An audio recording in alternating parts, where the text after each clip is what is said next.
Team Freeview, welcome to this special edition Voxcast, another preview courtesy of the Immense Games Workshop, here in the right corner. Yes. Bing, bing, bing. You are correct. Have a point. We have the Shadowy Raven Guard. And here in my left corner, we have the Resilient Iron Hands. Whoa. So, thank you to Games Workshop for allowing us the opportunity to review these books. Yeah. So, as of watching this, they are in fact available to pre-order from Games Workshop or your friendly local gaming store. Very, very cool. So, we're going to talk about them briefly today. Normally, we'd have a battle report for you. We got these a little late. And I was away, so we couldn't film that, but we'll get one out. Yeah, it's my fault. We'll get one out for you perhaps this week or perhaps next weekend. I think we could run Raven Guard or Iron Hands with the Obsidian Dragons. Yeah, 100%. Obviously, won't be able to run Caven Shrike. It's a very nice new Primaris model, or of course the new Primaris Tech Marine, who I secretly wish was just a normal Primaris Tech Marine. I'm glad he's not. Are you really? I'm glad he's not because he is very good. Yes, but that's his special rules. But I mean, I would have a normal Primaris. Oh, just in general, like a Primaris. Oh yeah, no, I see. Yeah. But I mean, you could argue that for everything in the current range. Well, yeah, I just want a Primaris variant of everything. I want Primaris bikes. I'm still waiting on them, guys. Primaris bikes. That'd It be should so be like good. grav bikes, shouldn't they? Yeah. That'd be so cool. Yeah. Look at him. He's Iron Father Phyrus. Yeah. Oh man. Phyrus, that's what I'd say. Ferris? Ferris? Well, not Ferris because it's F-E-R-O-O. No, it's F-E-I-R-R-O-S. Yeah. F-E-I. So Ferris? Ferris? Ferris? Ferris. You let us know what you Ferris. think. Yeah. Ferris is pretty cool. English/Pig Latin pronunciation. Yeah. So it's similar to Ferris But not. Nanus, but not. Yeah.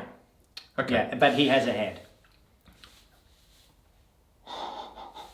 Too soon.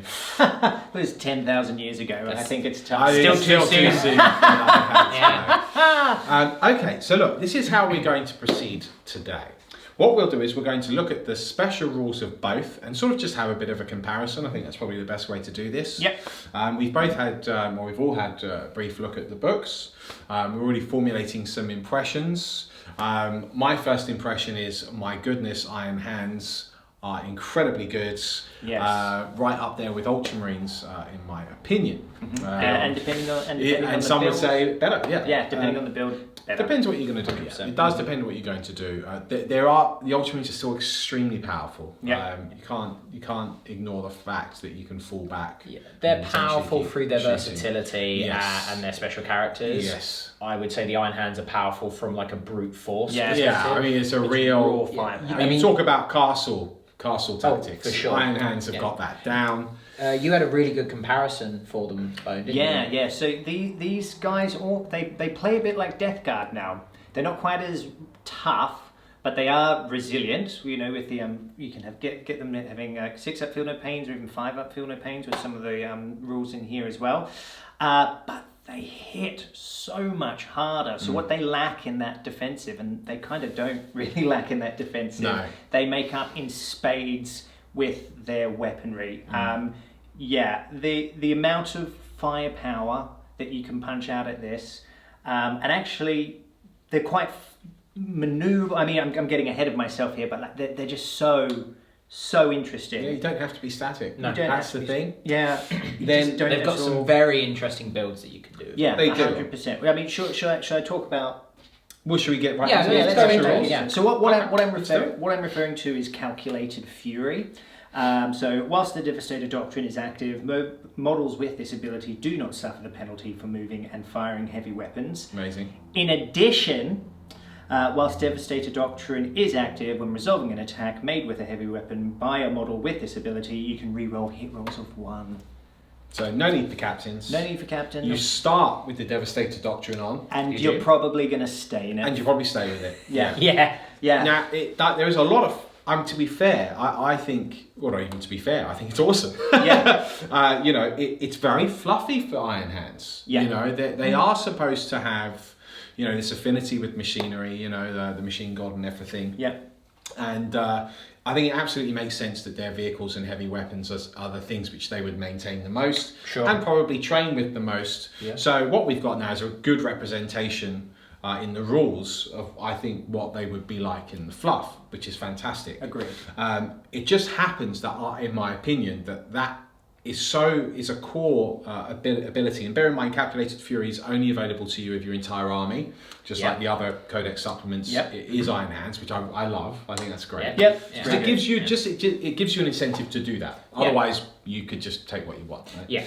Or be a successor. You've got to be a successor or Iron Hands, but it's your entire army has to be it. Same with the doctrines, Science of Goodman, all that sort of stuff. It ranks up there amongst the best. Now, in an ideal world, I'd love all of the Space Marine abilities to be equal, but I think in a game of dice and maths, unfortunately, that's going to be very, very difficult to achieve. So some abilities are always probably going to pit others overall because of the way the meta sits and so forth. But Calculated Fury, if you're an Iron Hands player, or even if you're probably a Space Marine player, I suspect you might be about to be an Iron Hands player. based on these rules. So what else do we have then under the Sons of Gorgon, sir? That's your Calculated Fury. So that's and then it's obviously we've got like warlord traits, new warlord traits which they're pretty interesting. We've got chapter relics, new stratagems, new psychic powers, which are really, really interesting actually.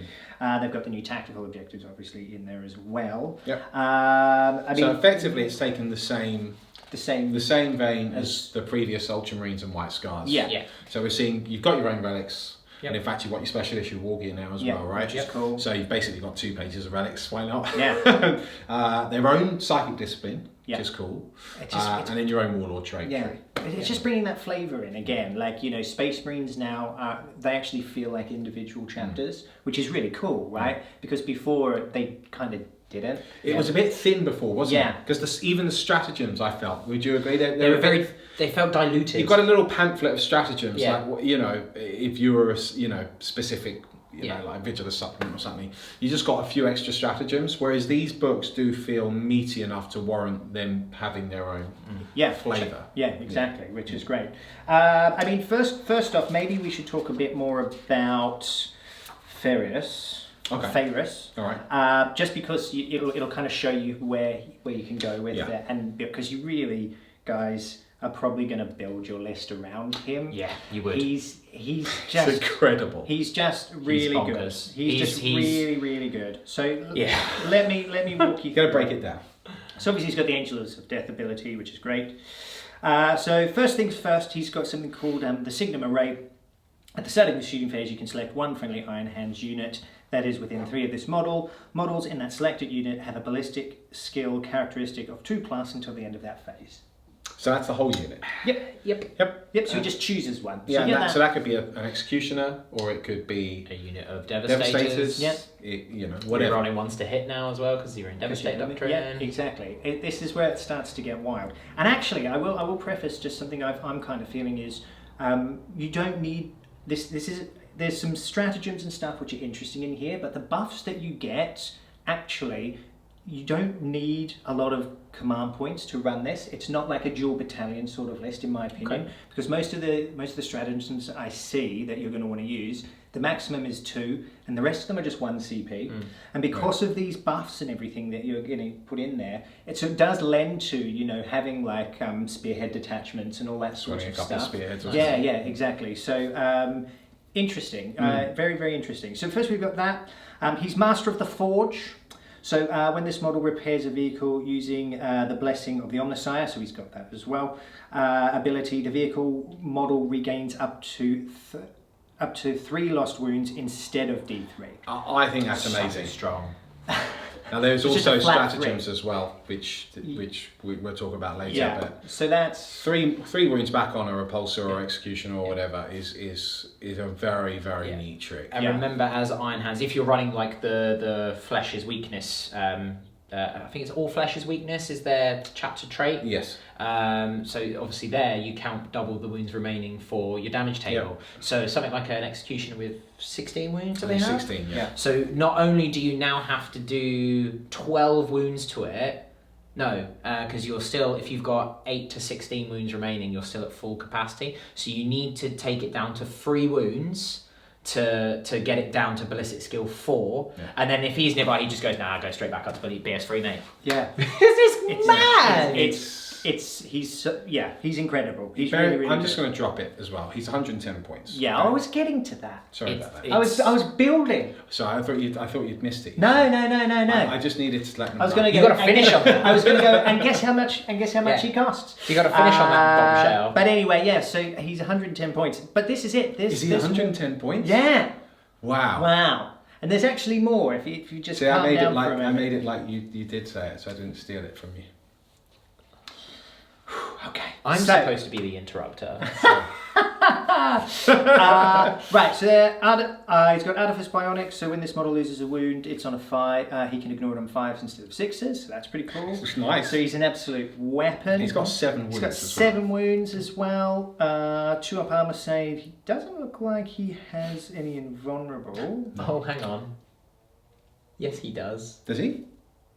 Well, what's his rights of Oh, rights of tempering. Right. Models in a friendly Iron Warriors unit have a 5+ invulnerable save whilst they are within 6 of the model. Okay, cool. So I was getting there. So All he the does. time. So he has a 5+ two up save, 5+ invuln. And what rights of tempering means is that we can give invulnerable saves to repulsors. And now I think they're worth it. If you're running Iron Hands, I think they're more interesting because the fact that they didn't have it before, they were just too easy to kill. Even with the toughness 8, they were just too expensive for what they did. Now if you're running Iron Hands, 5 up, you've got a 6 5 up invulnerable save, 6 up ignore wounds. It's wild. Yeah. It's really wild. So this is. If you're playing Iron Hands and you're not running this guy, I would ask you why. Yeah. He's 110 points. His weapons are also pretty cool as well. He's got something called Harrow Hand, which is strength 7, -2, flat 2 damage. He's got a servo arm in there, which we all know what they do. He's got 2 servo arms. Yeah, so he's just got. He does. Yeah, he has 2 servo arms. 2 servo arms. Was he 5 attacks? So he's 5 attacks base. So on the charge would be 6. And then he'll get 2 additional attacks. He's only weapon skill 3 though, right? I think. Yeah. So he'll be hitting on 4s with those. Sure, yeah. But I mean, that's fine. It doesn't matter. So he's really cool, and it's a funny one because he doesn't give re-rolls like normal characters sorts of do here, but he does give that ability to give a 2+ on the unit, and because you've got the re-rolls inherently inbuilt to your Devastator Doctrine, it's just incredible, right? So he's amazing, and for his points, he's an absolute steal. He's Shadow Sun levels of auto include if you're running Iron Hands and you're not running them. And also, the model is amazing. The model is so awesome. good. It's just every time I look at him, I'm like, you are a bad man, aren't you? I'm gonna look at him again. You little bad man, you. Look at him, and he doesn't, but it almost looks like he has like a moustache. His rebreather looks like a Fu Manchu. So if I ever played Iron Hands, I'd actually paint that as a moustache. Thinking about the old times when I used to have my moustache. Maybe I'll bring that back now. I don't know. We'll see. Did you paint him in purple? No, because he's in Iron Hands. He's got to be black and silver. Maybe. Togas and moustaches. So that's him. Well, shall we compare now the special rules of the Raven Guard and talk about Cave and Strike? Let's Sure. Yeah. And then we'll alternate. Yeah. So similar principle. Your entire army has to be Raven Guard and or a successor. Doesn't mean you have to be running the Raven Guard thing. Same with the Iron Hands. So like if you've got like Raptors, for example, you could go, I'm going to take long range marksman and stealthy to represent their sort of, their snipery thing. Yeah. But because they're a clear successor of the Sons of Codex, they still get everything in here. Yeah. Their one is surgical strikes. Now I adore this rule because it is so fluffy. So when the tactical doctrine is active, when resolving an attack made by a model with this ability against a character unit, you add 1 to hit and wound rolls. That is so in keeping with the Raven Guard fluff because they are assassins. Yeah. They're all about taking out that command structure. It's really reflective of some really cool stuff that they get in 30k because they get like preferred enemy characters. It's so cool, but it's so niche. Yeah. When you compare that to something like Calculated Fury or Signs of Guilliman, or even Devastating Assault with the White Scars. Yeah. Now, obviously, we don't know what the Fists and Salamanders are going to get in their supplements, but when it will work. And it will feel so rewarding when it does. Yeah. Definitely. You will feel like, yes, I am a master of ambush. I have literally decapitated your command structure. And it actually has, someone pointed out something cool, because obviously this has been previewed already, guys. Someone pointed out something really good. This is really good against knights. Yeah. Because all your knights are generally characters, because right. you've given them relics or warlord traits. Yeah. So now your lance cannons are hitting on 2s, wounding on 2s. Yep. From turn 2 onwards. Even your bolt guns are wounding them on 5s. Like, there's some cool stuff. What's the name of the sniper unit? I always forget the name. The Eliminators. The Eliminators, yes. So that's my problem with it, is it is so, because it's very, very niche, you have to kind of build around it. And you know what? You have to, yeah. It's kind of cool though, because you go, oh, I'm playing against Raven Guard. My characters are not coming out to play, because as soon as you let them come out to play, all of your snipers, you kind of have to build around sniper units now, are going to go boom, boom, boom, you know, because that's more wounds on 5s. In terms of the Kraken Stalker Bolters as well for the... Yeah, there is a stratagem to allow them to target characters. So that is actually something which I hadn't... Unit of intercessors with Stalker Bolt, but you're paying 2 CP to do that. But again, you don't have to build around it, but you kind of have to be aware that if you're not going to be doing anything against the characters, or relying on the combat against the characters, because remember, your tactical doctrine has to be active. So if you go into the assault doctrine, you're losing this benefit. Yeah, which you don't. Which really is a shame. You don't. I would be loath to. You almost kind of, you go into the assault doctrine once the characters are dealt with. So again, you kind of need the snipers to do the business. So from a fluff perspective, absolutely nailed it. From a gameplay balance perspective, it is the weakest of the 4 successor chapters that we've seen. Yeah. Because it is just so... It's situational. So situational. But then I think, this is my opinion, of course, I think it is situational. But I think you have to build your army in such a way that it's not situational. And by that I mean, pretty much with 8th edition, I think it's fair to say that every single army relies on characters to work. Yeah. You know, the whole system is built on auras and buffs and debuffs. If you're able to remove someone like him, the Tech Marine, and you've got your 3 units of eliminators, which Fireblades. At this point I wouldn't roll with any less with Raven Guard. If you're running Raven Guard, you're running 3 units of 3 eliminators. Yes, I think so. Then what you're trying to do is, I mean, it is forcing you to sort of play it in a fluffy way, which is cool. Which is really cool. Or you can ignore it totally and just go, oh, actually, I managed to get into combat on turn 2 with my tactical activity. Yes. Actually, now all of a sudden my characters are wounding most enemy characters on 2s and 3s, which is really cool. Yeah. And it is. I mean, you brought up a great point about the knights. I think that is a really, really powerful ability against the knights. And knights are still very, very much in the meta at the moment. Yes, but I do agree with you, Chef. I think ultimately it is a situational ability, and if you happen to be facing an army which isn't that reliant on their characters and or is able to protect their characters very, very well. Like Tau, you can just use your drones to intercept those shots anyway.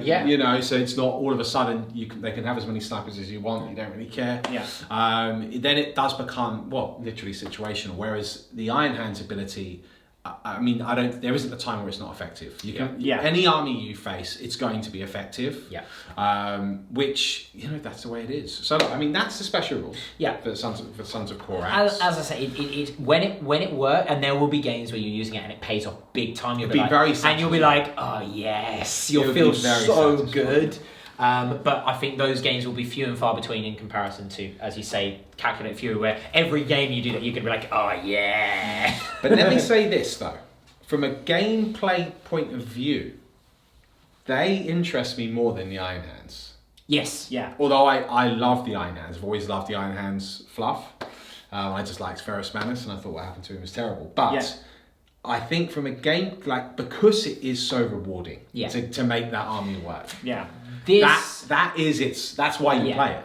I think it's a really good book for actually. It's really all about forcing your opponent to play the game you want to play. And I think that is a really interesting way to play an army. So there are certain armies where you're right, it's going to shut it down, but not being able to get your characters out in the open. It shuts down all your movement. You start using like Phobos Marines and stuff. Which like you would have You're gonna box people in. Screen the whole thing out. Like they're cool. Yeah, they're very. they like, are. I'm listening to what we're saying here, and I go like, you know what? Actually, I can- think I could make something. I would really make it enjoy work. it. It's Yeah. an advanced player's army, this one. If you Yeah. want them to really work well, I think. Yes, this is Which is cool. definitely Yeah. this is definitely from a gameplay perspective far more rewarding to play with than say the Iron Hands, because the Iron Hands are quite point and click, which is actually ironically very fluffy because they're like That's exactly what they are. per the machine, Yeah. logical. Whereas this is, it rewards you out the box thinking, which is what the Sons of Corax are all about. So Right. they've nailed the fluff have. aspect. They have. of it. They really They have. really have. Okay, so let's talk about Cave and Strike. So Cave and Shrike, okay. Now, first of all, I'm going to say immediately, I actually love the model. I do love the Really? model. No, listen, I Okay. know that there are a few. I've seen a few comments on the internet. I do. Yes, the I internet. do. I do surf that web occasionally. Yes. And some people didn't like the unhelmeted head. Personally, however, I think it's awesome. I'll tell you why. I want them to be different. You know, at the moment you've got like a lot of the Primaris sculpts and a lot of the Marine sculpts, bar Space Wolves and bar, of course, some of the unique Blood Angel kits. That the heads are all very much the same, you know, and Marines are supposed to have a certain, you know, I suppose chiseled, square-jawed aesthetic because they're genetically modified. Yeah. Exactly. But I think that the style, and this is why I love like what's happening with the White Scars as well. I think the style and the individuality of the chapters help make up that aesthetic. I think he looks really cool. I actually think he looks quite sinister. I don't have a problem with the unhelmeted head. I don't mind that. It's the problem that I have with him is it's just odd. It's just an odd model. Like I like the jump pack. The smoke launcher's just jump really pack is weird. awesome. Yeah. I hate the fact that he has for me the same problem that Corax has in 30k. The model, when you look at like the fluff and like the artwork of Corax, like flying forwards, you know, like his wings like flayed out, his claws and his whip and his panoply there. So instead his model is gun shooting. I don't get it, and it's the same with Shrike. It's like, why, you know, I get he has this pistol and that's really cool, and the pistol is actually really, really nice rules-wise, but it's kind of like, why? Like, I would want to see him like stalking. Yeah, the pose doesn't do it for me. I would like, I think a stalking pose. Like him sort of almost like leaning like Batman style, that would have been you know, really like cool. leaning on because he's got this massively tall base as well. The thing is that obviously I haven't got the model. I wonder, because part of the, not the issue, but the part of the aesthetic, if you want to have a bit more of a stalking pose, like right now he's got his sort of claw out like this and he's got his pistol up. Yeah. Actually, you want to almost have the pistol down. Yeah. Yeah. And then maybe the claw in. Yeah. You know, but I'm not You could sure green- I'm if sure you that could green arm stuff is I imagine it movable would or not. But look, having said that, I still stand by my thoughts. I really like it. There's one thing I would change. I do agree with you on the pose. I think that the mask should have been a skull mask, like the Reavers. Yeah. Because there needs to be. They're obviously not Night Lords, but I think they certainly would use all psychology available at their disposal. The Raven Guard, as any good stealth force or assassin would. And I think that there should be because if he had that skull mask, he'd have that sinister effect. So that might be the only thing I would change. And to be fair, you could just do a cheeky bit of green stuff to get the teeth in there, and it might work. Could work, yeah. But yeah, look, anyway, Without seeing the model. we've spoken about the model. Yeah. So model-wise, Let's talk the rules. Okay, so I mean, he's fast. You know, he's the fastest jump pack unit. He's 14 inches, which is that's pretty fantastic. cool. That's really good. He has a relatively standard Primaris stat line. You know, strength 4, toughness 4, 6 wounds, 6 attacks, 3 up save, 4 up in 1. He is now a chapter master. He was elevated in the fluff after the other chapter master died to I think he died to some I don't know. He died. I don't know Raven Guard. But he died in the Damocles Crusade against Tau. I can't remember how he died. You killed him, though. Yeah. I wanna say it's gonna be something ridiculous, like he died to like a swarm of like self-destructing drones or something, which would be hilarious. Yeah. But I'm sure he died in the Damocles Crusade. Correct me if I'm wrong. Okay. So he's a chapter master now, so you are re-rolling hit rolls, which is nice. He also provides re-roll charge rolls for jump pack and Phobos units within 6 of him when you make the roll, which is nice. And it is re-roll. Reavers are Phobos now. They Sorry are, to cut yes. you off. Yes. Okay. They are re-roll charge rolls, not failed charge rolls. So you can choose to re-roll. I rolled a 6 and a 1. I'm going to re-roll that one. That's cool. You do have the option. He can deep strike. He does a single mortal wound on a 4+ when he charges. Meh. Yeah, I mean that's the standard sort of Primaris. Yeah, I mean that's it's okay. I was expecting D3 because he's got those sort of like swing out talons on the back of his he's got spurs on the back of his model that are like talons. I would have liked D3. I would go a step further. What, flat 3? No, that's a bit much, but I wouldn't roll for it. He Just does do D3 it. mortal wounds if he charges. Yeah. A 4+. This is Haven Shrike. A 4+ is a bit. If that was a 2+ and a mortal wound, I'd be like, you know what? Okay, fine. No, it goes off automatically. Yes. You've got to make the charge. Just takes it. You've still got to make That's the the charge. thing. You've got to make the Yeah. charge. And that's it for his special rules. Now, so they made this. This is what I don't sort of get with regards to when they revealed the model. They were like, "Oh yeah, we put the smoke launchers back on, so it harks to his original model." They do nothing. Yeah, that is a shame. It's like it That should is a be. shame. Like, he should have like -1 to hit, Because or like they an actually aura. look cool as well, the smoke launches. I think, personally, Once I think per game, he needs to activate give a an smoke- extra aura. Yeah, once per game, activate a smoke aura. Yeah. Doesn't have to be all the time. I think I that'd do be a all bit the time. much. Or when he. He's the chapter master. No, see, because it's He's a the chapter master. It's a smoke Look at what launcher. this guy does. I know, Yeah. and. Look at what Manius Calga Do you know- does. You wouldn't Yeah. want a left hook off of Manius Calga. A 6-inch aura of -1. I don't. It's fine. It's not a problem. I think You'd that's call it the Raven Shadow. That's Yeah. what I'd call it. God. Shroud of the Raven. You'd call it the Shroud of the Raven. It would be awesome. Shroud of the Raven. You know, those smoke launchers do something. They should I do don't- something you know, rather than some just sort of- it's a hark back to a cool rule that we used to happen in 4th but hasn't been part of his rule set for A long 4 time. editions. I mean, is -1 to hit 6-inch bubble? I mean, I suppose you'd have to. I would argue. say against shooting, not against melee. No, Because melee doesn't make sense. I agree. that would make him with a unit dropping down. So now they're re-rolling failed hits, re-rolling the charge, and you're -1 to shoot them if they fail that charge. All of a sudden, that's a scary unit. Yeah, it's cool. It's really cool. I mean, so melee wise, cool. he's decent. He has 6 attack space, as I say, so 7 with shock assault, -3, flat 2 damage, re-rolling wounds.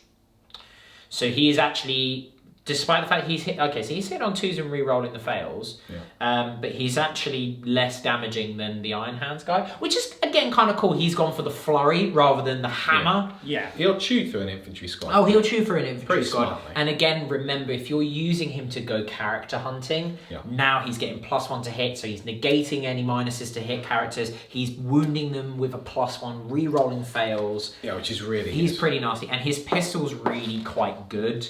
It's an 18-inch range, pistol 2, strength 4, -2, 2 damage, and it's a sniper. So you can target characters and he does mortal wounds on a 6. So again, turn 2, he's shooting those characters, hitting them on 2s, like pretty much all the time with the +1, wounding most characters on a 3 or a 2, and doing mortal wounds on a 5 in addition with his double tap. He's actually really good, like again, really fluffy, really good for killing characters. The thing is, I actually like everything about him.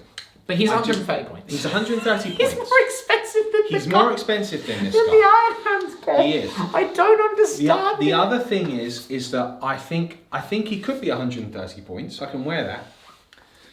Although personally, I think With I probably would Shroud have. With Shroud of the Raven. No, what he's lacking is just one extra aura ability. Yeah. To make him, chapter master worthy. Yeah. Because the reroll hits, which It's is nice. still really good, isn't quite enough. I don't think. Having said that, if I'm the Raven Guard player, am I using him? Yeah, of course I am. He's cool. I still like him. He's by no means bad at all. I don't think he quite compares rules wise with the Iron Father, but that's the way it goes. Sometimes. It is what it is. He's still good. Yeah. I do have a question though, because we didn't discuss this. We had a little pre read of the books before speaking to you guys and reviewing it here. I have to admit, I've not really looked at Reavers, and I've not looked at them for a long time. The only time I've ever looked at Reavers were with Blood Angels because of the +1 to wounds. Sure. But with the new Shock Assault rules, and the fact that they could start up forward with Cave-in Strike, because there is the ability to still there's some tricks, which will come over with the stratagems and so forth. Is there more validity to perhaps taking a unit? Because the sad thing is, and I'll say this now, is I still don't see myself using Assault Marines. No. With the Raven Guard, you Assault know. Marines are dead. Yeah, I don't see that myself, but the Reavers do have a good amount of attacks with shock assaults. Yeah. I think some Reavers coming down.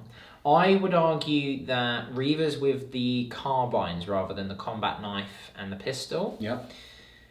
A unit of them coming down with Shrike is now re-rolling all hits with those carbines. Yep. If you manage to get it in such a way as to target some characters, you're getting the buffs against those characters. They still have 3 attacks on the charge. If you had the combat blade, it would be 4 though, right? It would. The combat blade isn't -1 though, is it? No, it's not. But their pistol's -1. Their carbine will be -1 on the turn that they arrive because of tactical doctrine, because you're going to activate that. And then obviously when you get into combat, you're going to be -1 if you activate the assault doctrine, because that works on all of your attacks. That works on your punching. Right. I think they have some viability.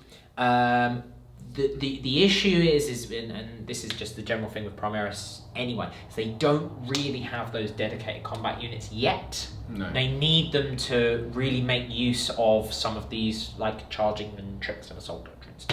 But they definitely have more viability, especially because they're cheaper now as well. Well, yeah. I mean, for me, the go-to combat unit now is aggressors. Ironically, which actually work very well in the Raven Guard force. But we'll get into those stratagems and everything. So I mean, it's probably fair to say we've pretty much covered Cave-in Strike now. Yes. Yeah. So shall we go back over to the old Iron Hands? Yeah. The Hands of Iron. Let's talk the Warlord traits. Let's talk the Warlord traits. Any that stand out? They're not bad. They're not bad. They're not bad. My favourite one would probably be... first of all, the Iron Father, he has to have Student of History. So when this Warlord consolidates, they can move up to 6 inches instead of 3 and don't have to end this move closer to the nearest enemy model. Now, actually, situationally, that can be really good. Nice. Yeah. It can be really good. Because you get essentially a free 6-inch move. Yeah. And Yeah. when you consolidate out of combat if you wanted to. Yeah. You could go, nah mate, see ya. Yeah, exactly. And protect him. Yeah. And keep the aura buffs that he's providing. Exactly. So that's pretty cool. It's very good. It really kind of just rounds him off as a really good kind of buffing character, right? Easy to protect. He's a beast in combat as well. Yeah. He's resilient. He's very beefy. Yeah. The others are all right. I mean, I quite like Target Protocol. We won't go through all of them. I'll just kind of choose. No. I'll probably choose this one, really, and we go through that. So, Target Protocol. So, at the start of your shooting phase, select one friendly Iron Hands unit within 6 of this Warlord. Once that phase, when resolving an attack made with a ranged weapon by a model from that unit, you can reroll the hit roll. Once that phase, when resolving an attack made with a ranged weapon by a model from that unit, you can reroll a wound roll. Once that phase, when resolving an attack made with a ranged weapon by a model from that unit, you can reroll a damage roll. So it's like 3 free rerolls. And again, if you're looking at like executioners and all that sort of stuff, Damage roll's nice. Damage roll is really nice. Yeah, the damage roll. Damage roll is really nice. And it's at the start of every shooting phase. You can do that. So I like that. That would be cool. Yeah, That's a strong one. That's a strong one. So the other ones aren't terrible. Not worth perhaps covering now. Not really. No, fair enough. Yeah, you'll see what I mean. Like All Flesh's weakness, like your Warlord gets 5-up, ignore wounds and stuff like that, and the other ones Which he's got anyway. Yeah, which the Iron Father has anyway. Yes, this is what I mean. Like the other codexes, you do have the ability to spend a CP to take an additional Warlord trait. Yeah. So you can buff out the other characters. I would probably be doing that and taking Target Protocols personally. Yeah, no, I can understand that. No doubt. I can understand. Those would be the kind of 2. So Student of History, which he gets anyway, and Target Protocols are my picks. We wouldn't be able to give Target Protocols to him because he's a character. You pay the character. Oh yeah, the main core book one. Right, Yeah. I got you. Yeah. So let's talk Warlord traits for the Sons of Codex. You have a couple of highlights. Yeah, so Shrike has Shadow Master, that's his set trait, so you can't overwatch him. Yeah. So that's quite nice. That is Yeah, that it is quite nice. That is nice. I, however, would be running Master of Ambush. Yeah. So at the start of the first battle round, before the first turn begins, if this warlord is on the battlefield, select one other friendly Raven Guard infantry unit on the battlefield. They don't have to be in a certain range of him, they can just be anywhere, as long as they too are also on the battlefield. Yeah. Remove that unit and the warlord from the battlefield, set them up anywhere on the battlefield that is more than 9 inches away from enemy deployment zone and more than 9 inches away from any enemy models. If both players have the ability to redeploy before the first turn begins, roll off the winner chooses. So it's basically the old school Strike from the Shadows. Yep. Yeah. Brilliant. Which is really nice. Yep. You do that on a unit. If you want to go like real melee, you do that on a unit of Vanguard veterans with like a lieutenant or a jump pack Or master, aggressors. Or aggressors. Now all of a sudden you've got those aggressors. They've got a 5-inch move, Yes. so they'd move up.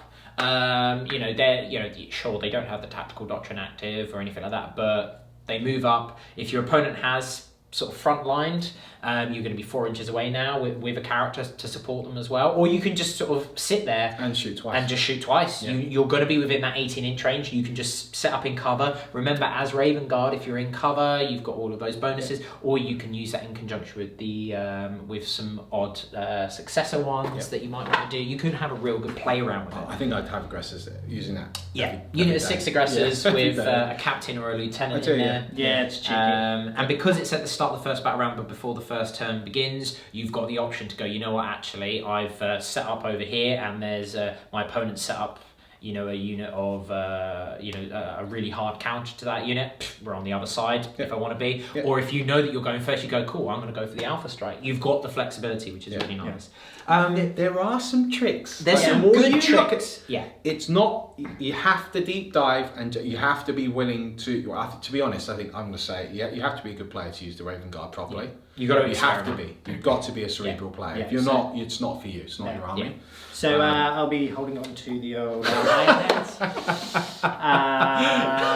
Pretty good. Me too. Yeah. There's a couple of other cool traits in here.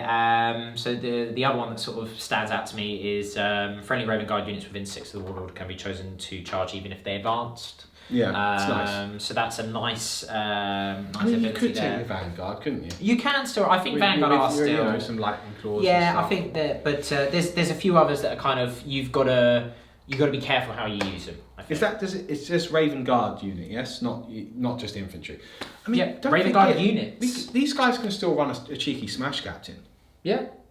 Doesn't have to be jump. Doesn't have to be bite. You can do that with your. You can do that with rhinos. For example, you can do. If you just to use your boxes to go, cool, bang, slam into. Reverse into the side of a unit of Devastators and go, sure, you're overwatching me on fires, but if I make that contact, you're not shooting me next turn because you're not an Ultramarine.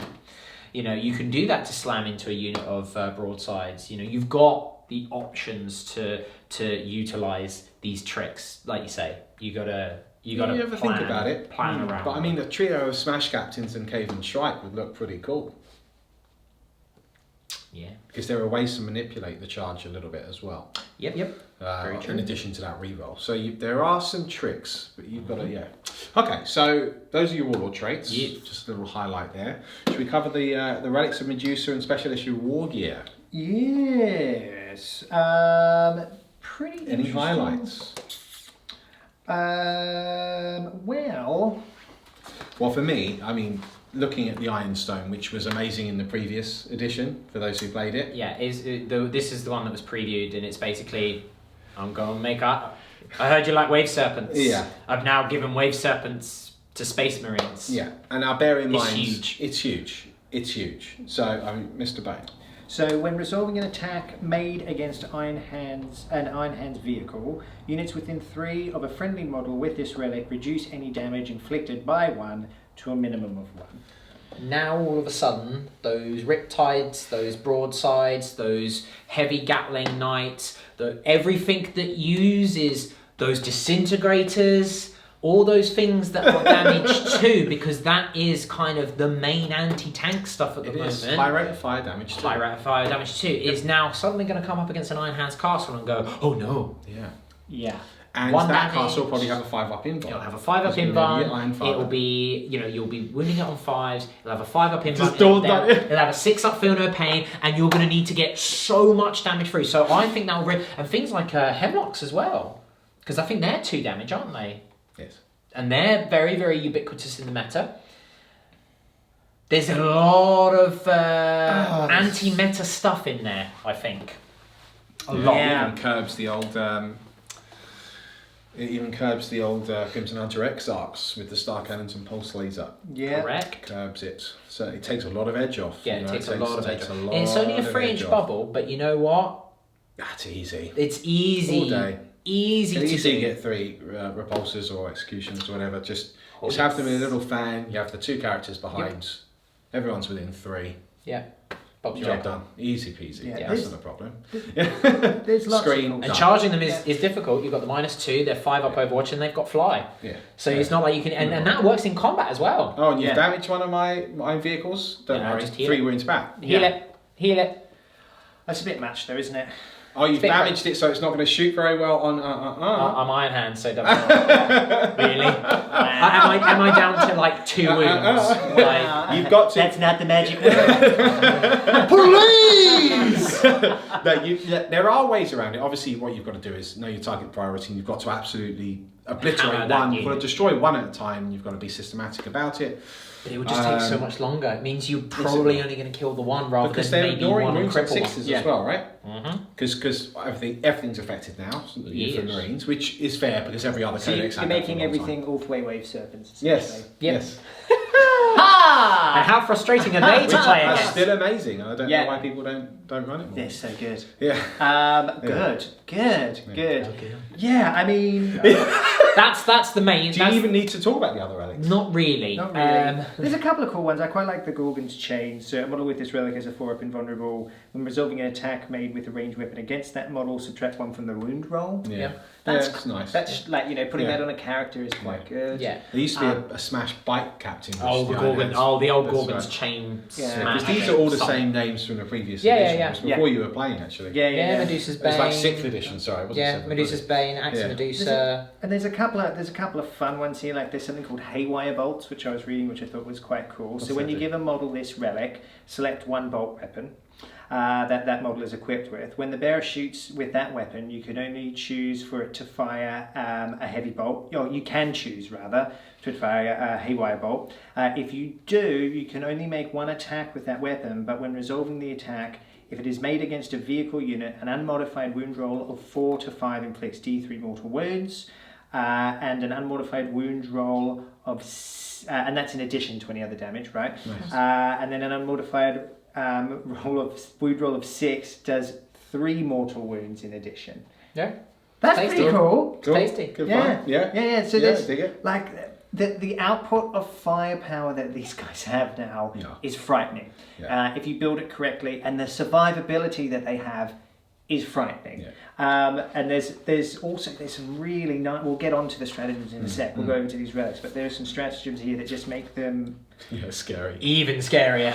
Yeah. Yeah. But anyway, we'll come to that. We'll Sure. come to that. So that's. So what highlights we have from the Raven Spire? The Raven- I nearly relics- said the Spire, which would be Drakari, which is not appropriate here. No. Relics of the Ravenspire. So they've got some cool ones. One of my favourites is Armour of Shadows. So basically, you ignore AP of -1, it becomes AP 0. Nice. And in addition, when resolving an attack against a model in your army with this relic, an unmodified hit roll of 1, 2, or 3 always fails. Okay. Which is actually really nice. Yeah. Makes them Yeah. really good for just slamming into a character and going, Yeah. what? You've got another couple of cool ones. I really like Ex Tenebris, so this is another sort of old school relic from back in the day. It's range 36, assault 3, strength 4, -2, 2 damage. Right. So it replaces a mastercrafted Stalker bolt rifle, Oculus bolt carbine, or Instigator bolt carbine. So this is going on either this is going on a Primaris guy. Right. Like it's only Right. going on a Primaris captain or Phobos lieutenant. Yep. You can target a character even if it's not the closest enemy unit. When resolving an attack made with this weapon, add 1 to the hit roll. just flat up. Great. And that's not just against characters. Okay. So you can go, oh yeah, here's a unit of rangers hiding away. Well, I don't care. Yeah. When resolving an attack made with this weapon, target does not receive the benefit of cover to its saving throw. Nice. It's really good. It's got 36-inch range. Good, decent strength, decent AP, decent damage. Remember, because you're going to be using this, because it's assault in the tactical doctrine, it's now going to be -3 against characters, +1 to wound. So now it's +2 to hit characters, +1 to wound. It makes a captain an absolute weapon of a sniper. Great. Really, really cool. Which will go with your eliminators and just help finish something off that you might need to. Yeah, exactly. The Raven's Fury is a good one as well. Jump pack model, charge in advance, reroll the dice when charging, and do a mortal wound on 4+ when you charge. Really, really cool. I think the Ex Tenebris wins it for me because it fits in nicely with like the Phobos units and just really hammers home that sniper ability, because that is just built around working with your chapter ability. Which I agree you need to build to. The other really cool one as well, so with the special issue Augur, so if you wanted that in a successor, you do have to pay the CP to gift it to someone. Yes. Same with the Iron Hands. If you're running an Iron Hands successor, you've got to pay a CP to get access to their Ironstone type stuff. But the special issue war gear is a freebie for the successors. Shard of Istvan's very cool. Add 1 to the attacks characteristics of a model with this relic, and in addition, when morale test is taken for a chapter unit within 6, you just auto pass. Yeah, it's decent. It's cool. Again, they have some nice stuff. I think if I was running Raven Guard, I'd be looking at Ex Tenebris. If I was running successors, I'd be very tempted to pay the CP to take Ex Tenebris. Yeah, I think I agree with that. I was just looking at Oppressor's End here as well, which is it's not ranged, is it? It's melee. No, it's a combat knife. So it's only on a Phobos Lieutenant. Yeah, fair enough. Okay, well look, we've covered the special issue relics and war gear. Mm-hmm. Let's get into the stratagems next. That's a slightly meatier section, I'm sure we all agree. So that's coming up next. We're not talking about tacticals. Nope. We're in final thoughts, I guess. Okay. Right, we're back and we're here to discuss the stratagems. We're going to kick off with the Iron Hands. We won't cover every single one, but there are certainly a plethora of very, very good ones. Yeah, and as I say, they're pretty cheap. Like the majority, I can see. Yeah, everything is 1 CP, but 3. And then the other 3 are 2 CP each. So it is lending you towards building these sort of armies with like spearheads and all that sort of stuff. So pretty cool. So there's a couple here which I think are really good. Reject the flesh, embrace the machine is pretty good. So use this stratagem in any phase when an Iron Hands warrior infantry unit from your army is chosen as the target of an attack until the end of that phase. When a model in their unit would lose a wound, roll a d6, adding 1 to the result for all flesh is weakness, warlord trait. On a 5+, that wound is not lost. Pretty cool, right? 5 of Feel No Pain. Nothing wrong with that. Whack that on aggressors. Centurions. Because it is infantry, was it? Yeah, it's infantry. So adding 1 to the result if that model has the all.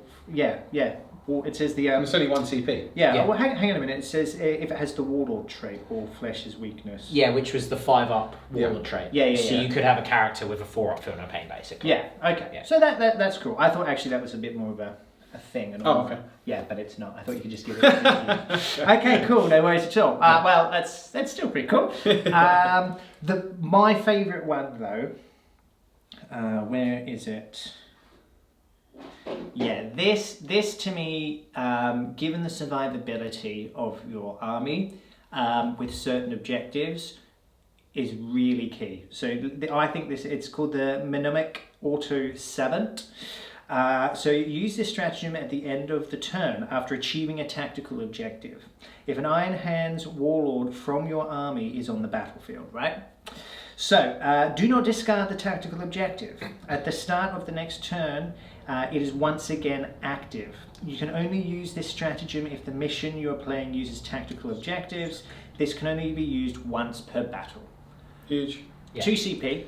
Yeah. But that is incredibly good. Yep. Incredibly good. Like, I mean, you double defense, all that sort of stuff. Yeah. Double supremacy. Yeah. Overwhelming firepower with iron hands. Firepower. Like, it is just so powerful. Yeah. So if you're playing tactical objectives, like you'd be using that. I would say it's one of the strongest stratagems in the game if you're playing with tactical objectives. Yes. 100%. Because that Really strong. could win you the game. Really, really different. Like, we've never seen anything like that as well. So that would probably be my favourite. There's other ones in here. I'm not like there's heaps, so I'm not going to go through all of them. But that one for me, just given with how you're going to build your army, given with how the army plays, the amount of you're so survivable already is so powerful if used correctly. It's kind of like you get like a free strategic gamble, except you didn't have to gamble to get it. Yeah. You just chose that one. Yep. You just know what you're going to get. Yeah. Right? And you could get some real horrific combos with that. Like you say, supremacy, overwhelming firepower, no prisoners. Even like just a simple like you're super close, but you've got like secure objective 1 and that's in your lines. You go, well, that's a guaranteed extra point. Kingslayer. Because that's at any time. If you've got the priority orders received and you've got that on your warlord who's like just going to do something, you're like, just 8 victory points. Yeah, thank you very much for playing. It's a game changing stratagem. Like again, only if you're playing tactical stuff. So in tournament play, ETC though. I was going to say, other than ETC, you're not really gonna come up. But if you're playing a friendly game. Yes, strong one. Yeah, that's definitely my pick of the bunch. It's so good. Yeah. There is one more in there. I forget. It might be machine empathy. I forget which. But you can to do with healing you can heal again. Yes. On a tank. Yeah. Machine empathy. So 1 CP. Use this stratagem in your movement phase after an Iron Hands Tech Marine model from your army has used their Blessing of the Omnissiah ability. That model can use the ability again and can repair a model that has already been repaired the turn. So I can go now with my Iron Father. I presume he has the Tech Marine keyword. Oh, if he doesn't, he does. Okay, cool. Yeah. So I figured now he I can did. do 6 wounds. It just heals 6 wounds to one model, or heals 3 wounds to 2 models. Your castle suddenly is becoming. That's my favourite. The thing is, it's very point and click. It's very obvious. Yeah. But you can't argue with how effective it is. No. It's logical efficiency. Yeah, like if you don't take that last wound off my repulsor or my coming back or whatever, he's going to be on 7 wounds next turn. I'm telling you that for free. Yeah. And because he's... You understand what I'm saying? Yeah. I've just put that down. Yeah, there it is. Because just there. And because he's Iron Hands, those 7 wounds, he's back up to 3 ballistic skill, mate. That's right. And for each wound that you take from me, I'm ignoring that on a 6 anyway. Yep. That's frustrating. That's frustrating. It would be. So, okay, look, that's Iron Hands. Let's talk some Raven Guards. Yeah, so again, sort of keeping with the theme, these are far more cerebral, I guess. There's a few obvious ones. So Infiltrators is really nice. It's kind of like the old school Strike from the Shadows, or rather it's like the current Strike from the Shadows in that you make a movement. But I think it might be slightly different because it's just you move. You don't just make like a 6-inch move or whatever it is. So if you've got a unit of Vanguard, they move 12. If you've got a unit of Aggressors, they're moving 5. So it's swings and roundabouts. Is going to be better for some and worse for others, but it's really nice that you've got the ability to do so, and it's start the first battle round before first turn, so you can use it to redeploy. You must end the move more than 9 inches away from enemy models. That's it. So there's no deployment zone restriction on that. There's a couple of other cool ones, so you can like deep strike a unit of infantry. There's a few sort of situational ones. You've got your standard, like give a sergeant a relic, give a successor chapter a Raven Spire relic, give a warlord another warlord trait. Yeah. But a lot of their and you've got some that sort of based around like re-rolling charges or fall back and charge, or add 1 to this and advance and charge, to hit that combat. But the fun ones are the ones that are based around like messing with your enemy. Yes. The real subterfuge one. So my favourite is Stranglehold. So it's 2 CP, use this stratagem at the start of the first battle round before the first turn begins. If your army includes any Raven Guard, Scout or Phobos units.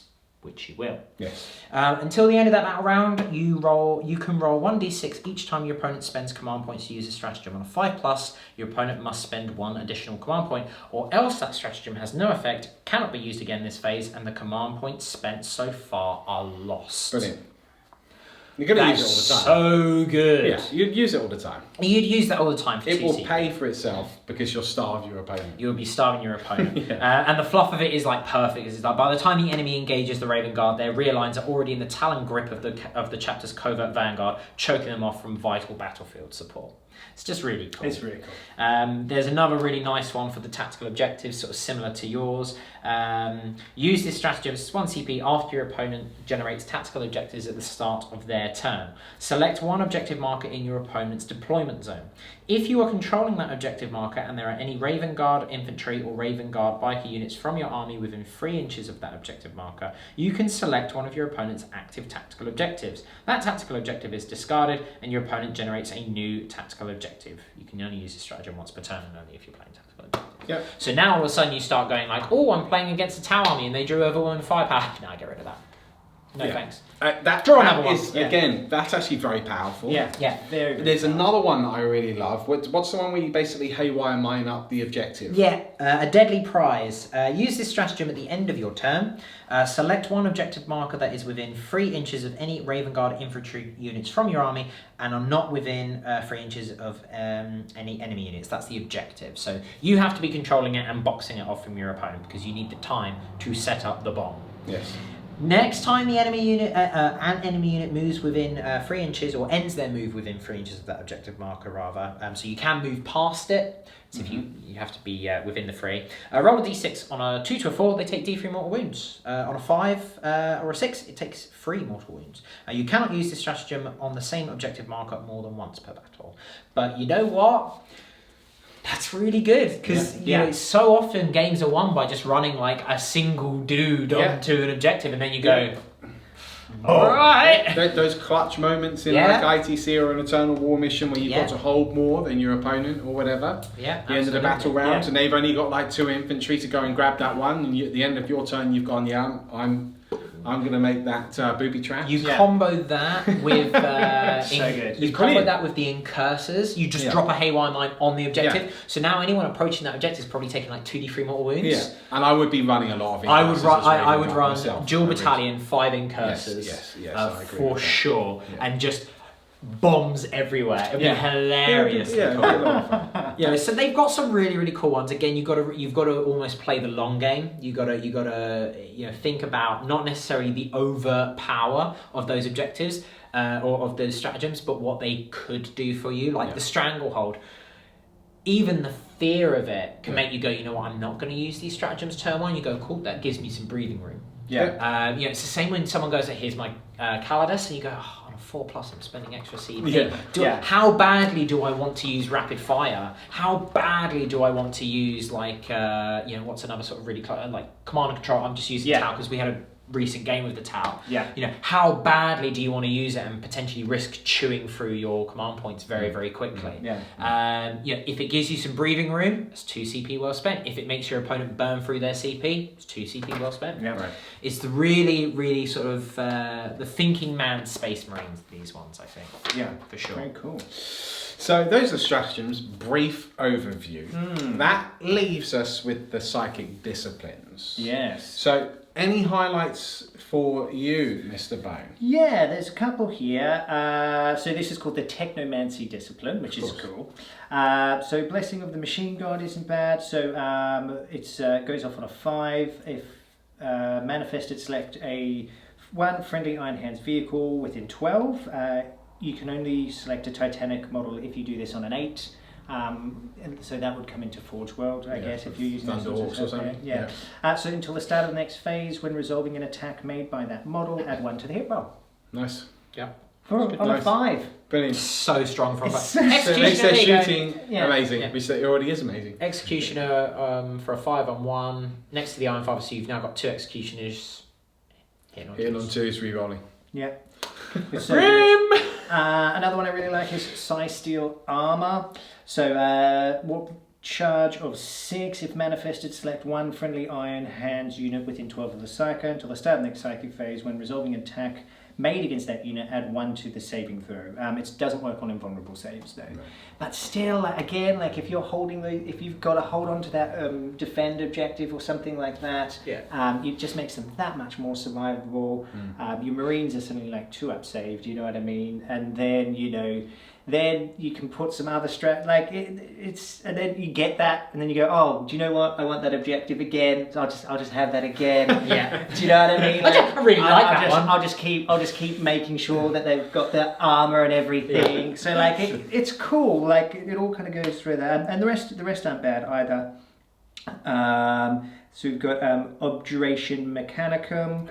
So this is a charge of 7, so a bit higher than the other ones, but if manifested, select one enemy unit within 18 inches and visible to the Psyker until the start of your next psychic phase. When resolving an attack made with a ranged weapon by a model in that unit, on an unmodified hit roll of 1, that unit suffers 1 mortal wound after resolving that attack. Yeah. Do you like them twin Gatlings? Yeah. Not anymore. Yeah, exactly. So it really shuts down your high rate of fire. And I mean, if you think about the sorts of stuff that you can put that on, like you got a blob of boys, 30 shooty boys, for example, or something like that, they're going to shoot at me. Okay, great. You're going to kill 10 of their own. Kill 10 of their own.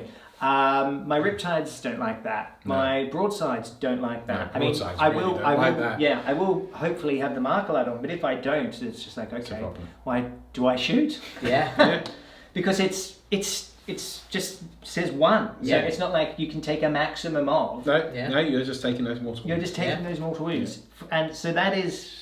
So the psychic discipline's actually pretty good, isn't it? It's pretty good. Their psychic discipline is good. It's pretty good. The other two are not bad either. So there's another. So you've got Reforge. So if manifested, select a friendly Iron Hands vehicle model within 3 and is visible to the Psyker. This model regains up to D3 lost wounds. So again, you've got another way of getting more wounds back on your vehicles. Like they just don't die. Yeah, they don't die, and then they shoot you with all of these big guns, and you die, and that's it. And then they get the objective. Then you're dead. Yeah. And then they get the objective. They get the objective twice. The Psi Steel armor. Did that specify infantry or just Iron Hands unit? Let me have a look. Iron Hands unit. Cool. 2-up save Executioner. Yeah, exactly. With a 5-up invulnerable. Yeah. Which has damage reduced by 1 against it. And it's healing 6 wounds a turn. 6 plus D3 wounds a turn. We will never die. They're very good. It's a bit much. It's good. Yeah. It stresses me out. All right, let's talk the old Raven Guard. It's not as good. It's not as afraid. good. Okay. There's some cool stuff you can do. Again, you've got to really think about this with some of these. Some of them are a bit more obvious. They do have a power called the Abyss. Yeah, they which do. sounds amazing. It sounds amazing. It should be more amazing than it Abyss. actually. Read me the Abyss immediately. Right. So it's cool. So it's Umbromancy discipline. So it's all shadows and stuff. So the Abyss, a shadowy whirlpool opens in the enemy's mist, snatching away unfortunate warriors as it gathers terrifying momentum. Sounds pretty good. That's cool. Okay, so Warp Charge 6, select one enemy unit within 18 inches and visible to the Psycho. Roll 3d6. For each roll of a 4+, the unit suffers a mortal wound, and if any models in the unit destroyed as a result of the psychic power, subtract 1 from their leadership until the end of this turn. It's okay. The fun thing is that it's a targetable smite. So you can go, there's a character on 2 wounds, I'll just try and gun for the Abyss on him. That's cool. That is good. So again, cool. On paper you kind of go, oh, it's not that great, but then you go, actually, it has some alternative uses. Yeah. Because it's targetable, you can go, you know what, I'm going to kill those 2 shield drones next to the Ethereal first before my snipers shoot him. I'm going to finish off this, I'm going to... That vehicle's just on the threshold, so I'll just do that on him. Yeah. There's ways that you can make it work for you. The better ones, in my opinion, are Enveloping Darkness, really solid power. Warp Charge 7, admittedly. Enemy unit within 18 visible to the Psyker. They cannot fire Overwatch, and they are at -1 to hit. Nice. When they attack. Yeah. So that's like the. It's mass hypnosis without the leadership, without the attacking last bit. Yeah. There's two that buff the Psyker, which is okay. The Spectral Blade sounds cool. It sounds cool. Did you ever play the Legacy of Kain games? Yes. Some of you guys did. Yeah, Legacy of Kain, Soul Reaver? Yeah. Raziel, yeah. Yeah, you know Raziel. No. Very cool. He has like his soul is a blade and it coils around. He can like extend his soul into this energy blade. It's basically like a fantasy lightsaber, and it's sort of dripped with energy and it. Well, that's what dangerous. It was. You don't want to back yourself on just that. playing around with your soul like that. Yeah.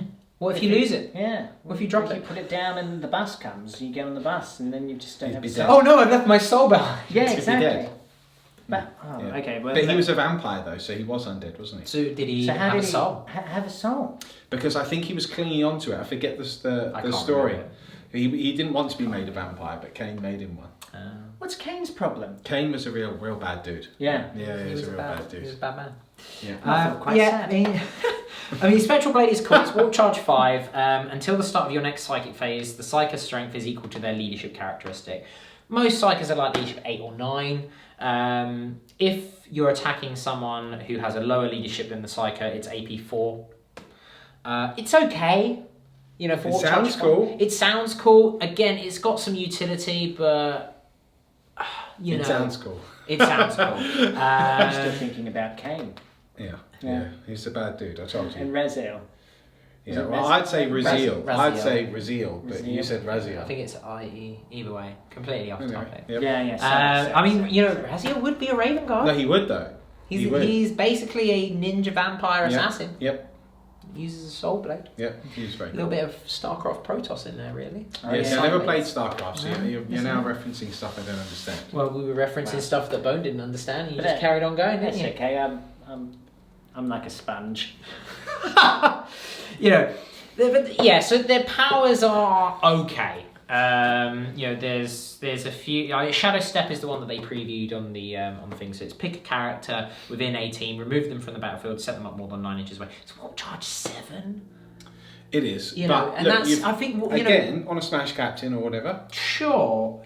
Because one of the strats you sort of skimmed over it is there is a +1 inch to charge. Yeah, they get to advance and charge. Yeah. They have to be a jump pack unit. Yeah, which the Smash Captain would be. Yeah, it's 1 CP. They can be chosen to charge even if they advance, and when they charge, they can add 1. So There's some little plays. There's some little plays. What gets me about that one is you kind of go, yeah, but the jump is a 7, and that's an entire unit. Yeah, I get that. I mean. Gate of Infinity is a 7, and that's an entire unit.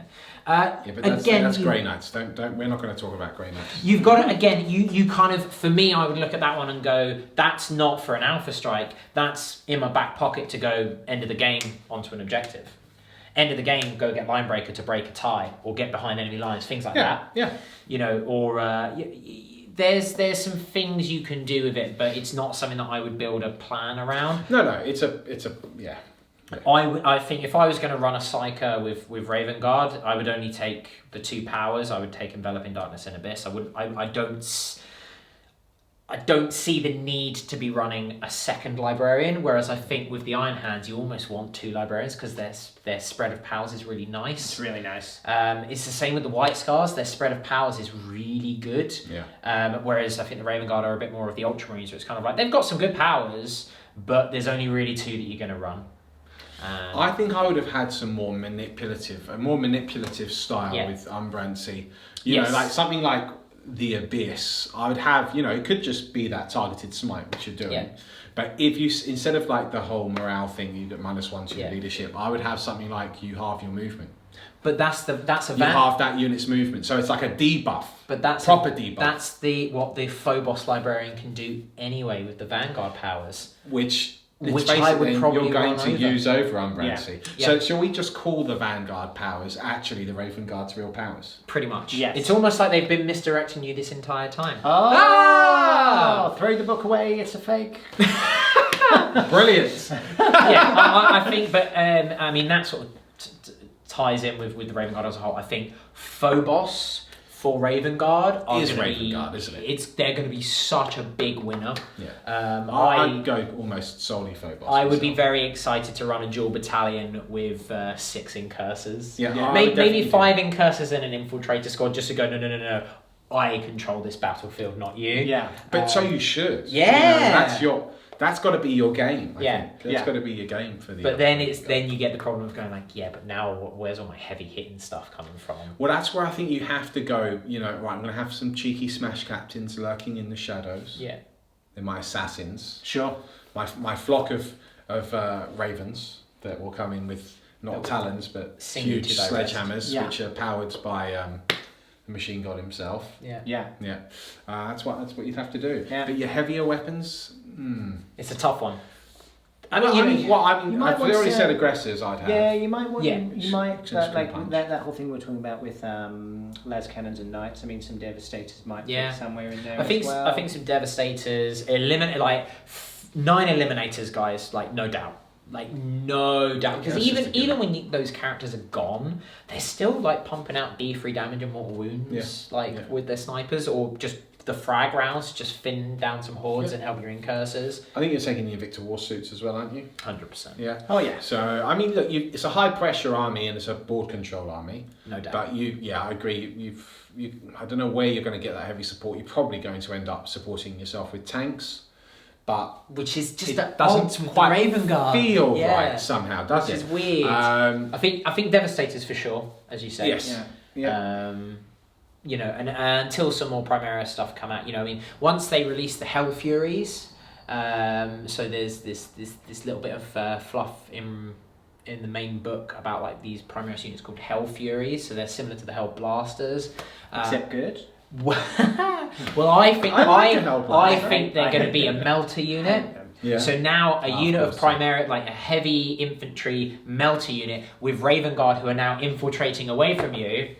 There's your anti-tank sorted. Yeah. And that will remove, because melters, But even a unit of Stern Guard with some melter guns could be doing the business because you've got the tricks to infiltrate them or drop pod You them. could just drop on them in, and which is absolutely still quite fitting for Raven Guards because the Vanguard are all there and they call in the old Angels of Death. The drop pods with Iron Hands is going to be horrific though, because not only are you protecting them from the Alpha Strike, they don't care about the moving turn one. So then they're hitting at full accuracy, better than full accuracy because of the reroll ones with the Devastators. You're liking the drop pods now, aren't you? Grab. I don't play Iron Hands. I'm terrified of this book. Yeah, grab devs in drop pods, Iron Hands. Is something wrong with that. Well, it's just going to be normal. This I'm I think. sure it'll be normal.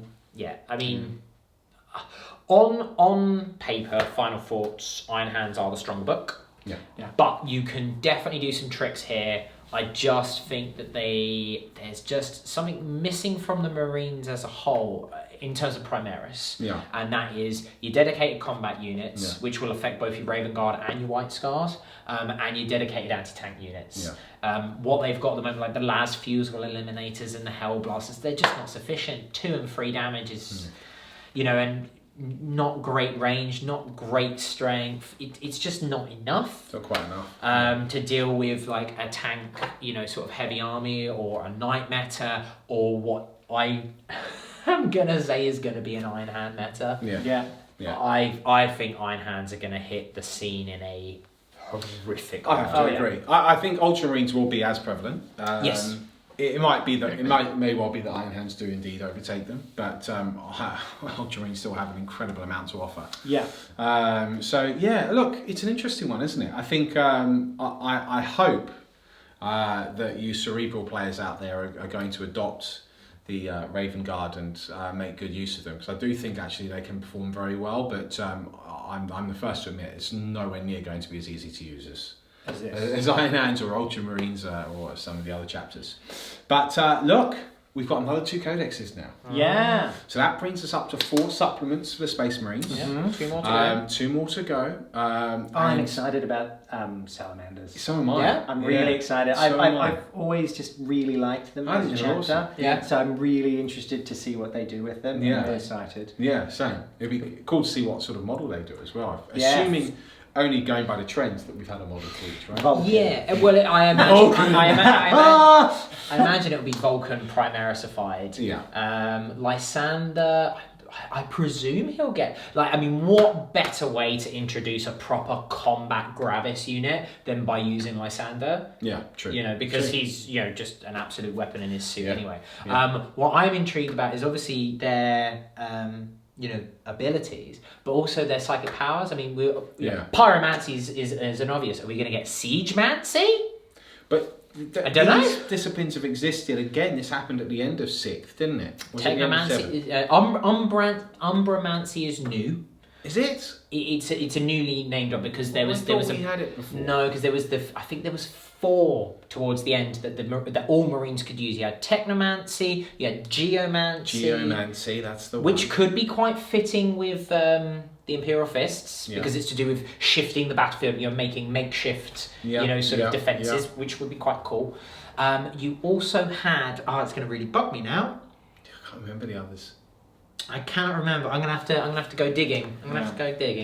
But Fists. Fists, they'll be interesting. Fists will be cool. I reckon Fists will be your Devastators. Yeah. They'll be your Devastator Doctrine. So you'll have 2 for each. You've got Tactical and Ultra for these guys and for the Ultramarines. You've got Devastator for Iron Hands. You've got Assault for White Scars. I reckon it'll be Assault for the Salamanders. Yeah. And it'll be Tactical, Devastator for the Imperial Fist. I'd like if they were like, oh yeah, we'll counter your flamer weapons as pistols in the Assault Doctrine.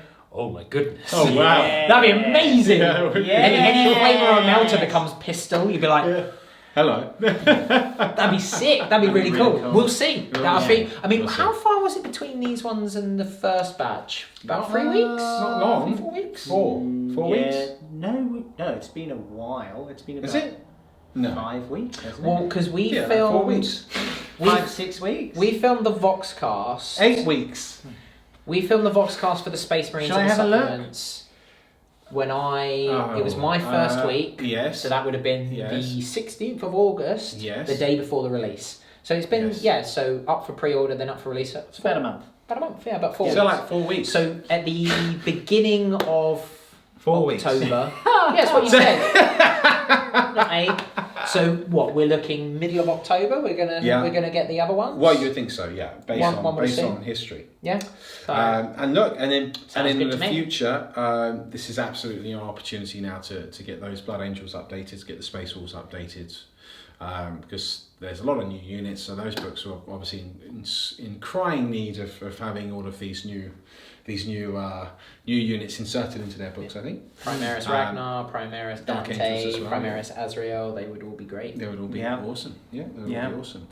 Much to come, I'm sure. Plus all of this Exciting psychic times. awakening that may or may not be happening in the 41st millennium. Seems I that mean, things- it's definitely happening. Although Yeah, I was Yeah. very, very worried in Inquisitor. She was very she worried. sounded concerned. She lost her iron will that you would come to expect from an Inquisitor, and that Yeah. actually worried me a lot. Did it? Yeah, because Out of character is serious business. yeah, she was just like, this is really bad. And when someone who can click their fingers and just have a world removed from existence says that, that's bad. Look, it's pretty bad. It's bad. It's pretty bad. Yeah. But it's probably about time that the Imperium realised that it's already Things are crumbled. bad. Yeah, things are pretty bad. Things are bad, guys. In 40k. Yeah. So, we hope you've enjoyed this review of the Raven Guard and the Iron Hands. We'll have a battle report for you very, very soon. Perhaps even today. Who knows? Till next time, we're Tabletop Tactics.